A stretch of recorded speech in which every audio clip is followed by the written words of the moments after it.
Thank you very much. The regime of the mullahs in Iran, since its inception, that has perpetrated one atrocity after another, both at home and abroad. We're now embroiled in yet another horror inflicted by the regime, with an estimated hundreds dead, including many children, and thousands arbitrarily detained since last September in reaction to the protests against the regime. This unending litany of gross violations of human rights calls out for justice. What I want to do in the brief time I have is to draw your attention to the catalog of justice efforts already undertaken and the importance of continuing with that legacy. There was a Swedish court in July 2022 which convicted and sentenced Iranian national Hamid Nouri to life in prison for his role in the 1988 mass executions, which we heard about. At that time, he was assistant to a deputy prosecutor in an Iranian prison.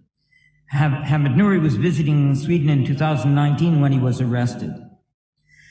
Those murdered by the regime in the thousands in 1988 were imprisoned prisoners of conscience, supporters of the Iranian movement, the People's Mujahideen of Iran, opposed to the regime of the mullahs of Iran.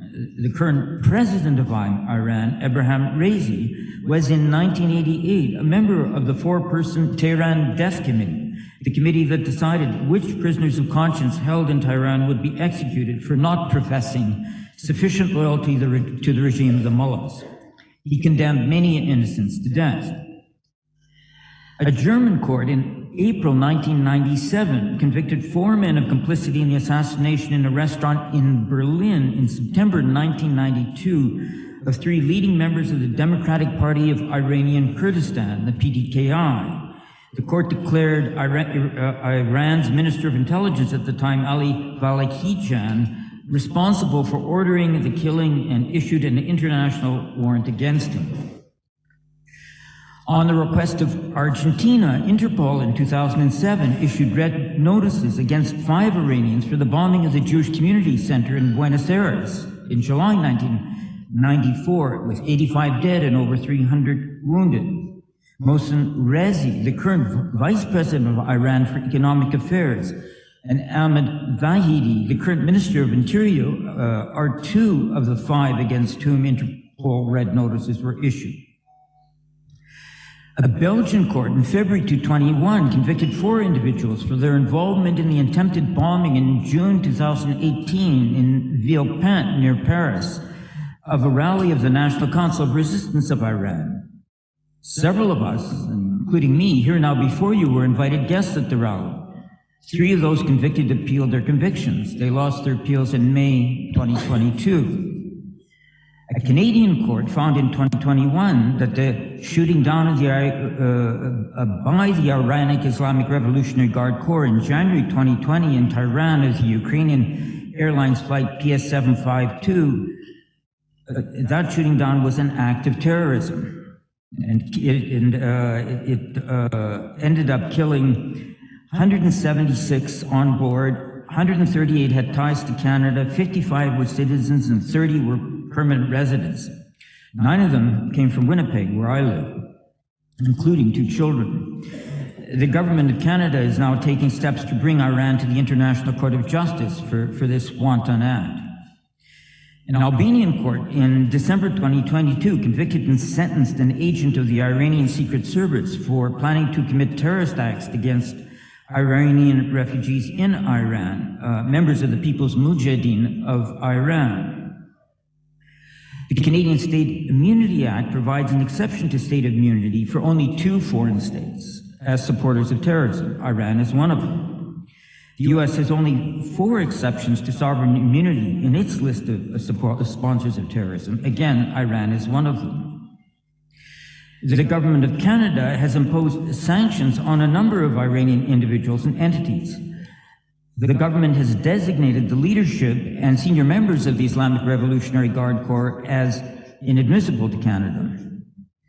The Islamic Revolutionary Guard Corps Quds Force has been designated as a terrorist entity under the Criminal Code.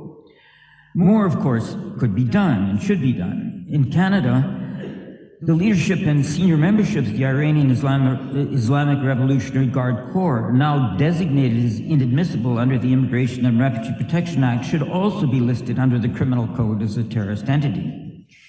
Individual Iranians guilty of gross human rights violations should be sanctioned under the Justice for Victims of Corrupt Officials Magnitsky Act legislation, and not just under the Special Economic Measures Act, because the first act is directed against individuals specifically. The defense of religious belief should be removed from the criminal code prohibition against willful promotion of hatred. The Iranian government engages in vicious rhetoric against Muslims with whom they disagree, against Jews and Baha'is. The claim of the regime that they represent the voice of God in doing so should not be tolerated. Even in the absence of these changes, when one sees what has been done, we can see a sequence of justice efforts, several of which have led to court judgments against Iranian perpetrators. The July 2022 conviction in Sweden is emblematic because it relates to acts that occurred 34 years earlier. The wheels of justice grind slowly, but they grind inexorably.